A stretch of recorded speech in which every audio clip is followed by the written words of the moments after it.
Morning, Sunday, heading out to mow. It's nice and quiet, nobody out on the roads. There's that one I cleared the lot with the bobcat. He's getting ready for his daughter's wedding. His venue got canceled, so I'm heading out to do commercial stuff because the weekends is the best time to get that taken care of because there's less people and the businesses are closed. So got a late start. I had some paperwork and stuff to do, but I only got maybe 4 or 5 today that have to get done because tomorrow is my tough route. So if I can get these knocked out, that makes tomorrow a lot easier. Alright, I'm gonna get on it. I'll be back with you later. Should have been got a couple days ago. I don't know if that shows up. It got all the seed pods coming up, and this is right on the main highway. So this is a mistake on my part. I should have got this taken care of 2 days ago. It's very easy to do. It's a very small property, hardly any grass, but it was busy, and every time I drove by it was fine, and then it sprouts up just all of a sudden like this. So this is a cut as needed thing, and it didn't need it, but today it's really high and weeds are popping up, so I'm glad I got to it today, because if I didn't, it would have got a complaint tomorrow for sure. All right, have a good one. Good morning, just finishing this one up, and I wanted to point out a couple things. When I first started mowing this, it was being done like just a real rough cut, and there's always trash on these main highways. Everybody that does this knows that. It's terrible. But anyway, it looked, their process before was more like that down there. But what I do, and I've been doing it for a while, is I get a nice crisp edge on there to make it look better. But, and then these edges here, you know, there's not an even break on that asphalt. When they lay it in there, they don't do it very good job, so you just kind of gotta fake a line through there. But I've moved those back. They were out like here. I've moved that sod back slowly and got it to where it is something of an edge.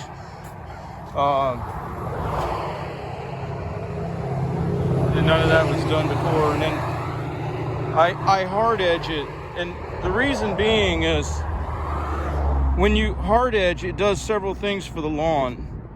It breaks up the roots, so it eliminates problems from root binding along the concrete. It also replants seed in a nice loosely agitated area, which promotes lawn health from the outside in. And third thing would be that it lets the water percolate and get under the sod, and that helps with moisture. So that's the fourth thing. The fifth thing would be that it slows down runoff when you get rain, which if you hadn't on a lot of these areas, if you don't do that, then that runoff will wash away your nutrients. So I think that's like the fifth thing. I don't know. But and the last thing I think is that it makes an isolation gap between the hardscape material and the lawn. And the reason that's beneficial is because it eliminates the desiccant effect. You know, this hardscape is going to dry out first after a rain, and then when it does, it starts pulling moisture out of the lawn next to it and wicking moisture out of it. And it also has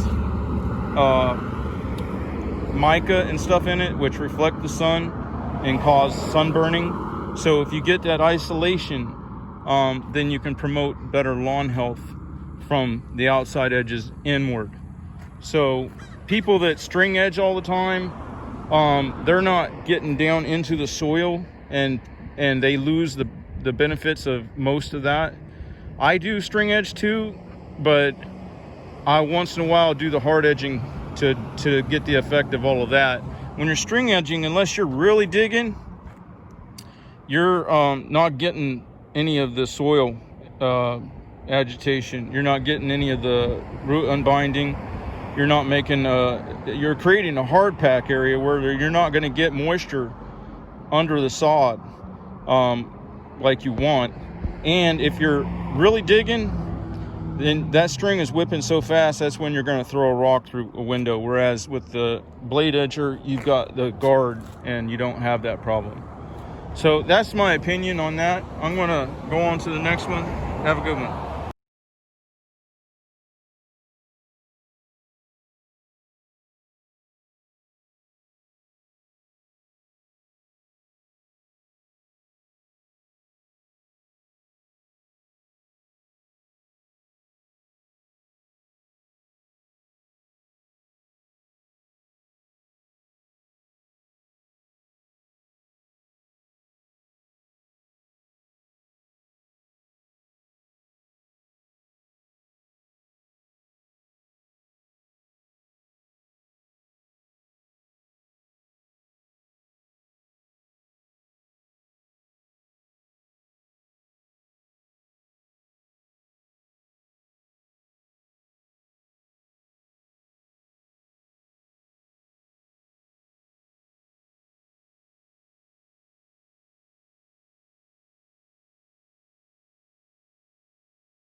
So I'm not done with it, but I didn't want to just drag it out with a bunch of footage that I was out of frame or whatever.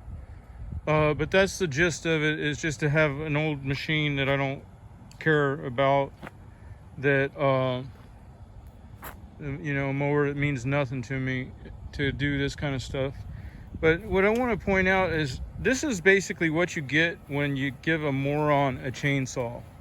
What they've done is they come back in here and brushed out, and they left every stump just high enough that your regular mower is just going to get tore to hell out of, or they're going to get stuck on it. You know, they go over the top of it, and then they go to back up, their tires spin a little bit, and it's hung on the blades or the deck. And see, there's a stump. There's a stump all over. There's a big stump. And basically what they've done is created a big mess. And this is exactly what you get when you give a moron a chainsaw. Because then I can't keep it mowed back. I can't take an occasional, look at this one sticking, and that one, all over the place. But then to make matters worse, they just toss the chunks back in here. So if you get over the top of the initial obstacle being the stumps, and you're already barely making it on clearance, then you get in there into the mess, and you're hung up on the shoot, my gimbal's not working. And then you're hung up on the other stuff. So, but anyway, now I've got the machine. So see, there's more chunks. now I got the machine, so now I can do it for this guy or anybody or myself.